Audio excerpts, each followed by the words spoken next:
नमस्कार। आज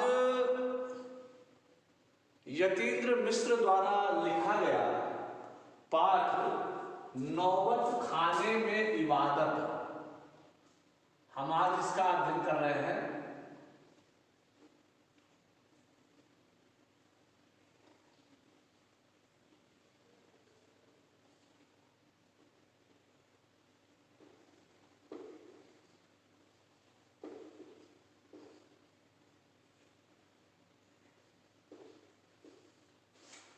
तो ये नौबत खाने में इबादत पाठ का अध्ययन आज हम कर रहे हैं। और सबसे पहले आदर्श वाचन होगा। आदर्श वाचन को आप अच्छे ढंग से सुनिएगा वीडियो ओपन करने के बाद, और उसके बाद अनुकरण वाचन करिएगा। फिर बाकी जो तकनीकी चीजें हैं उस पक्ष पर बाद में देखिएगा। तो आज का जो भाग है उनकी आंखें इमाम हुसैन और उनके परिवार की लोगों की शहादत में नम रहती हैं। यहां से लेकर के लग चुकी है। तो सबसे पहले आदर्श वाचन। उनकी आंखें इमाम हुसैन और उनके परिवार के लोगों की शहादत में नम रहती हैं। अजारदारी होती है, हजारों आंखें नम, 1000 बरस की परंपरा पुनर्जीवित। मुहर्रम संपन्न होता है। एक बड़े कलाकार का सहज मानवीय रूप ऐसे अवसर पर आसानी से दिख जाता है। मुहर्रम के गमजदा माहौल से अलग कभी कभी सुकून के क्षणों में वे अपनी जवानी के दिनों को याद करते हैं। वे अपने रियाज को कम, उन दिनों के अपने जुनून को अधिक याद करते हैं। अपने अब्बाजान और उस्ताद को कम, पक्का महाल की कुलसुम हलवाइन की कचौड़ी वाली दुकान व गीता बाली और सुलोचना को ज़्यादा याद करते हैं। कैसे सुलोचना उनकी पसंदीदा हीरोइन रही थी। बड़ी रहस्यमय मुस्कुराहट के साथ गालों पर चमक आ जाती है। खां साहब की अनुभवी आंखें और जल्द ही खिस से हंस देने की ईश्वरीय कृपा आज भी बदस्तूर कायम है। इसी बाल सुलभ हंसी में कई यादें बंद हैं। वे जब उनका जिक्र करते हैं तब फिर उसी नैसर्गिक आनंद में आंखें चमक उठती हैं। अमीरुद्दीन तब सिर्फ 4 साल का रहा होगा। छुपकर नाना को शहनाई बजाते हुए सुनता था। रियाज के बाद जब अपनी जगह से उठकर चले जाएं तब जाकर ढेरों छोटी बड़ी शहनाइयों की भीड़ से अपने नाना वाली शहनाई ढूंढता और एक एक शहनाई को फेंक कर खारिज करता जाता। सोचता, लगता है मीठी वाली शहनाई दादा कहीं और रखते हैं। जब मामू अली बख्श खां, जो उस्ताद भी थे, शहनाई बजाते हुए सम पर आए तब धड़ से एक पत्थर जमीन पर मारता था। सम पर आने की तमीज उन्हें बचपन में ही आ गई थी, मगर बच्चे को यह नहीं मालूम था कि दाद वाह करके हो जाती है, सिर हिलाकर दी जाती है, पत्थर पटक कर नहीं। और बचपन के समय फिल्मों के बुखार के बारे में तो पूछना ही क्या। उस समय 3rd क्लास के लिए 6 पैसे का टिकट मिलता था। अमीरुद्दीन 2 पैसे मामू से, 2 पैसे मौसी से और 2 पैसे नानी से लेता था। फिर घंटों लाइन में लगकर टिकट हासिल करता था। इधर सुलोचना की नई फिल्म सिनेमा हॉल में आई और उधर अमीरुद्दीन अपनी कमाई लेकर चला फिल्म देखने, जो बालाजी मंदिर पर रोज शहनाई बजाने में उसे मिलती थी। एक अठन्नी मेहनताना उस पर यह शौक जबरदस्त कि सुलोचना की कोई नई फिल्म ना छूटे। और तो और कुलसुम की घी वाली दुकान, वहाँ की संगीतमय कचौड़ी इस तरह, क्योंकि कुलसुम जब कलकलाते घी में कचौड़ी डालती थी उस समय छन्न से उठने वाली आवाज में उन्हें सारे आरोह दिख जाते थे। राम जाने कितनों ने ऐसी कचौड़ी खाई होगी, मगर इतना तय है कि अपने खां साहब रियाजी और स्वादी दोनों रहे। और इस बात में कोई शक नहीं कि दादा की मीठी शहनाई उनके हाथ लग चुकी है। तो ये आदर्श वाचन था। और आज मैं अभी समस्त पद, विशेषण, विशेष्य इनको लूंगा और कुछ गृह कार्य आपको दूंगा आज की अतिथि से संबंधित।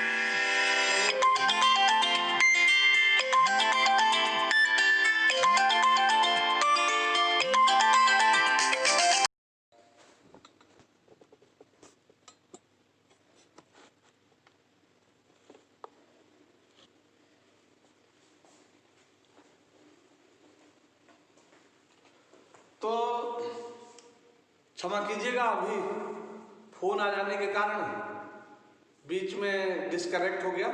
आदर्श वाचन पहले हो चुका है और मैं अभी इस अतिथि के हिस्से में आज विशेषण, विशेष्य, समस्त पद, समास विग्रह और इसके साथ साथ कुछ गृह कार्य दूंगा। तो सबसे पहले, उनकी आंखें इमाम हुसैन और उनके परिवार के शहादत में नम रहती हैं। आंखें नम रहती हैं यानी आंखों में आंसू रहता है। क्यों? क्योंकि मुहर्रम का जो त्योहार है यह हजरत हसन और हजरत हुसैन, ये दोनों लोगों को मार दिया गया था। तो इस्लाम धर्म के जो फिरके हैं वे इन्हीं की आज़ारदारी करते हैं, शोक करते हैं। मारने वाले भी इन्हीं में से थे और शोक करने वाले भी इन्हीं में से हैं। तो सभी दुखी हैं। आज़ारदारी होती है यानी शोक प्रकट किया जाता है। हजारों आंखें नम हैं। देखिए, हजारों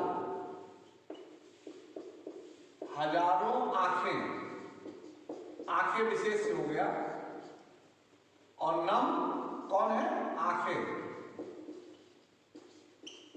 हजारों आंखें नम हैं यानी आंखों में आंसू है। 1000 बरस की परंपरा पुनर्जीवित। फिर देखो, 1000 बरस,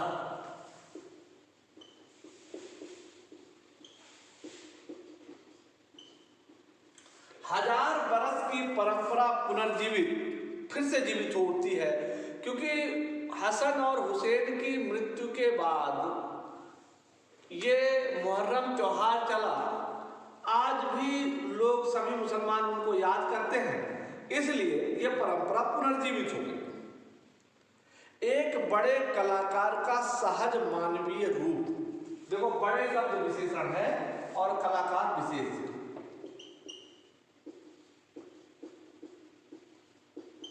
मानवीय रूप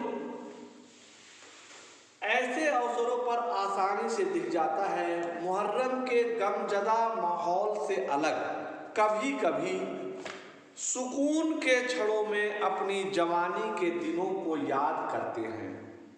अपने रियाज को कम, उन दिनों के अपने जुनून को अधिक याद करते हैं। अपने अब्बा जान और उस्ताद को कम, पक्का महाल की कुलसुम हलवाइन की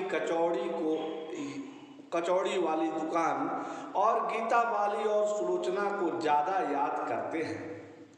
अब देखिए, प्रश्न आता है कि सुकून के क्षणों में खास आहत क्या करते थे? तो देखो, इसको कविता के रूप में आप कह सकते हो, लिख सकते हो। तो कम और ज्यादा।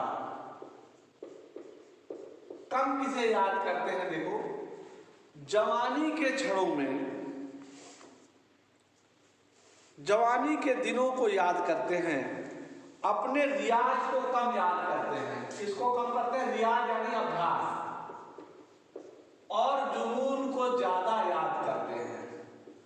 रियाज को कम और जुनून को ज्यादा याद करते हैं। और अब्बा जान और उस्ताद को कम। अब्बा जान और उस्ताद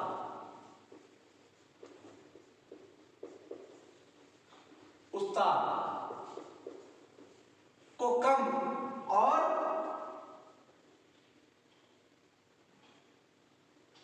कुलसुम हलवाई की कचौड़ी को ज्यादा याद करते हैं। कचौड़ी और गीता बाली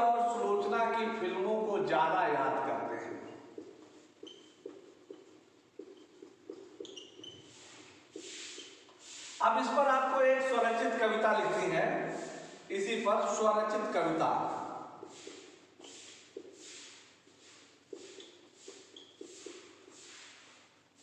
सुकून के क्षणों में बिस्मिल्लाह खां साहब क्या करते हैं? सुकून के क्षणों में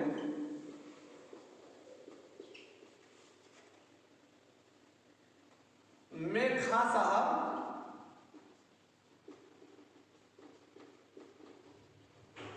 क्या करते हैं?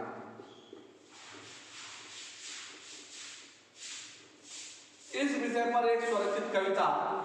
तो सुकून के क्षणों में खां साहब जवानी के दिनों को याद किया करते हैं, अपने रियाज को कम जुनून को ज्यादा याद किया करते हैं।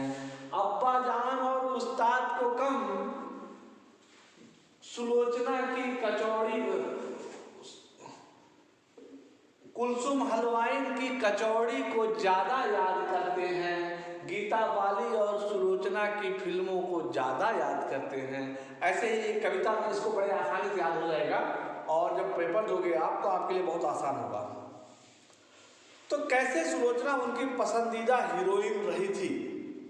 बड़ी रहस्यमय मुस्कुराहट के साथ गालों पर चमक आ जाती है। खां साहब अनुभवी आंखें और जल्दी से खिस से हंस देने की ईश्वरीय कृपा आज भी बदस्तूर उर्दू भाषा का शब्द, उर्दू अर्थ बदस्तूर यानी यथावत, ठीक है।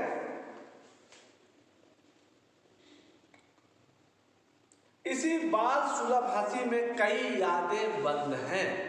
उनकी इस बाल सुलभ हंसी में, बाल सुलभ मतलब बच्चों की भांति जो सुलभ है हंसी, इसमें बहुत सारी यादें बंद हैं। वे जब उनका जिक्र करते हैं तब फिर उसी नैसर्गिक आनंद में आंखें चमक उठती हैं। तो चमक विशेषण है आंखें, उनकी आंखें चमक उठती हैं।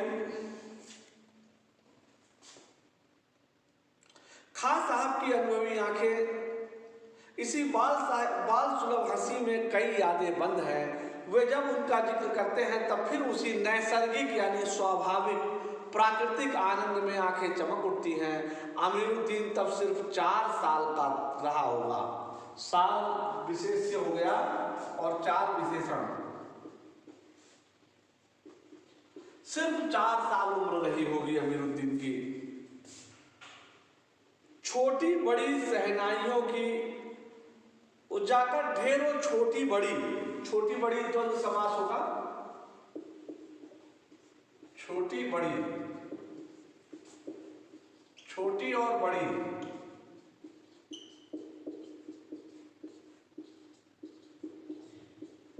द्वंद्व समास। तो छोटी बड़ी जो ढेर सारी सेनाइयां रखी रहती, वो जाते वहां पर, जब सब लोग चले जाते थे तब जाते थे, जब वो 4 साल के थे तो छोटी बड़ी सेनाइयों की भीड़ में से नाना वाली सेनाई ढूंढते थे, एक एक कर उसको बजाते। जब आवाज मीठी नहीं निकलती तो उसको फेंक देते, खारिज कर देते। खारिज करना मुहावरा भी है, और खारिज शब्द उर्दू भाषा का है,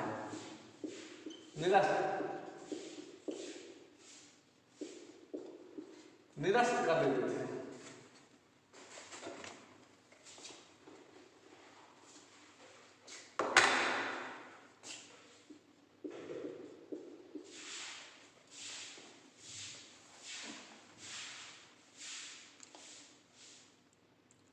लगता है मीठी वाली शहनाई दादा कहीं और रखते हैं। जब मामू अली बख्श खां उस्ताद जो थे उनके शहनाई बजाते हुए सम पर आते थे, चरम पर आते थे, तब धड़ से बालक अमीरुद्दीन एक पत्थर जमीन पर मारता था। यानी सम पर चरम पर आने की तमीज उसे बचपन में ही हो गई थी। मगर बच्चे को, उस बालक को ये नहीं पता था कि वाह वाह करके, सिर हिला करके, वाह वाह करके दाद दी जाती है, पत्थर पटक करके नहीं। और बचपन के समय में फिल्मों के बुखार की तो कुछ बात ही मत करो। बचपन में उनमें फिल्मों का बड़ा बुखार रहता था, और 3rd क्लास के टिकट के लिए 6 पैसे का टिकट मिलता था। अमीरुद्दीन 2 पैसे मामा से लेते, 2 पैसे मौसी से, 2 पैसे नानी से लेकर घंटों लाइन में लगकर टिकट हासिल करते थे। इधर सुलोचना की नई फिल्म आई सिनेमा हॉल में, उधर अमीरुद्दीन अपनी कमाई लेकर के चला और चला फिल्म देखने। बालाजी मंदिर पर रोज शहनाई बजाने से जो उसे मिलता था वही उसकी कमाई थी। एक अठन्नी मेहनताना, उस पर यह शौक जबरदस्त थी कि किसी भी हालत में सुलोचना की नई फिल्म ना छूटे। कुलसुम हलवाई की कचौड़ी वाली दुकान पर भी जाते थे और उस दुकान पर जो कचौड़ी बनती थी उसमें छन्न की जो आवाज़ आती, जैसे बेसन डाला जब तो छन्न की आवाज़ आती, तो उसमें खां साहब को सारे आरोह यानी उतार और चढ़ाव और अवरोह यानी उतार दिखाई पड़ते, यानी संगीत के सारे गुण वहीं से मिल जाते थे। खां साहब अपने स्वादी भी थे और रियाजी भी थे। स्वाद के लिए जलेबी कचौड़ी आदि खाना ये स्वादी हुआ, और रियाजी भी थे, अभ्यास भी करते थे और हर जगह अपने अभ्यास पर, जैसे कचौड़ी बन रही है उसमें भी उन्हें संगीत दिखाई पड़ती थी। इस बात में कहीं से कोई संकोच नहीं है कि खां साहब के हाथ में अपने नाना और मामा द्वय वाली मीठी शहनाई लग चुकी है। तो आज सिर्फ इतना ही, अगला अब शेष कल के वीडियो में। आज के लिए इतना ही, तब तक के लिए धन्यवाद।